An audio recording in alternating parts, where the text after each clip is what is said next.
আসলেই এসছি, প্রায় বাড়ির নিচেই রয়েছে। দাদা দাদা বলছি আমাদের একটু সাহায্য করুন না।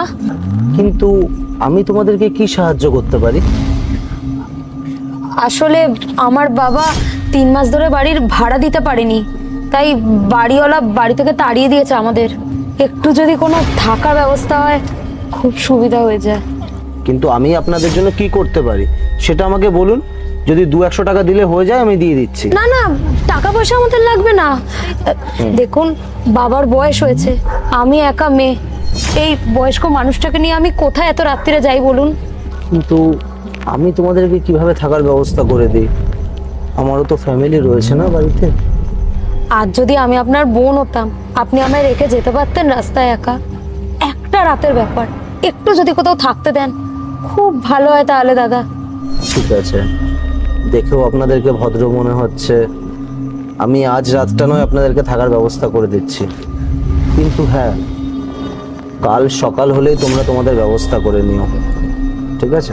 ধন্যবাদ দাদা, অনেক ধন্যবাদ। ঠিক আছে, চলো তোমরা।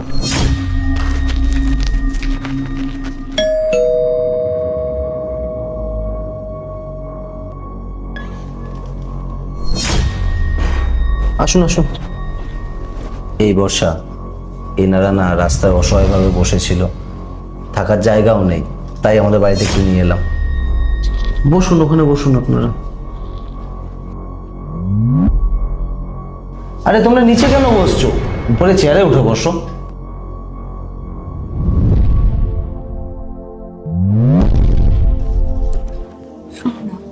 এরকম জানা নেই চেনা নেই, তুমি হুট করে দুটো লোককে এভাবে ঘরে নিয়ে আসলে? শুনতে পেলে খারাপ ভাববে। যাও গিয়ে রান্নাটা করো।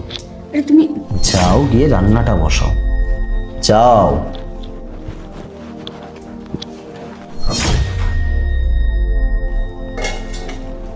রান্না বান্না তো হয়ে গেছে, খেটা।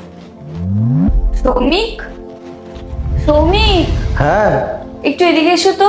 হ্যাঁ আসছি, বলো। বলছি একটা কথা বলবো। বলো। দিনকাল তো কেমন পড়েছে তুমি জানো, আর তার মধ্যে তুমি এরকম চেনা নেই জানা নেই হুট করে বাড়িতে নিয়ে এসছো, এটা কি ঠিক হলো বলো তো? কার মন কেমন? দরকার হলে তুমি ওদের হাতে 200 টাকা দিয়ে দিতে পারতে। এভাবে ঘরে আনাটা ঠিক হচ্ছে না। এমনিতে একটা বয়স্ক মানুষ, তার সাথে একটা অল্প বয়সী মেয়ে, ওরা রাস্তায় অনেকবার আমার কাছে হাত জোড় করে মিনতি করলো যে ওদের থাকার জায়গা নেই। আর একটাই তো রাতের ব্যাপার, দেখবে কিচ্ছু হবে না। ভালো হলেই ভালো। তোমার